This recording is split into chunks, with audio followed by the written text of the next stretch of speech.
હર હર મહાદેવ ને જય શ્રી રામ બધાને સ્વાગત છે આપ સૌનું મારા નવા વ્લોગમાં। સવાર પડી ગઈ છે એકદમ ઘન ઘોર વાદળો સાથે અને આજે પણ વરસાદ આવે એવું વાતાવરણ થઈ ગયું છે। ચાલો જઈએ વાડીની સફરે। આજે આપણે ઉતારવાના છે મરચાં। તો સવારમાં આપણે આવી ગયા સીધા મરચીમાં મરચાં ઉતારવા માટે। આવા છે આપણી વાડીના મરચાં। તમને બધાને મરચાં ગમ્યા હોય તો કોમેન્ટ કરજો।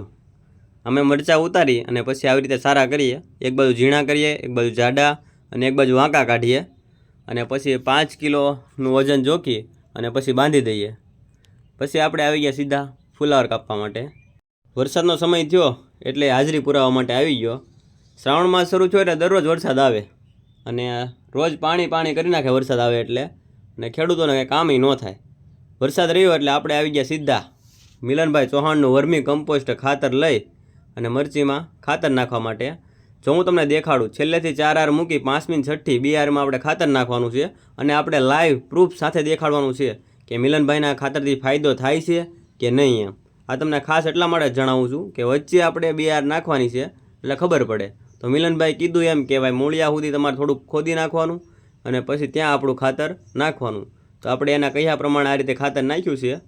8 દિવસમાં જોવાનું છે આપણે કે મરચીને ફાયદો થાય છે કે નહીં એમ। તમે જોઈ લેજો, આવી મરચી છે અત્યારે। ખાતર નાખ્યું એટલે સાંજ પડી ગઈ અને આવી રળિયામણી અને એકદમ શોભા દેવી સાંજ હોય છે ગામડાની।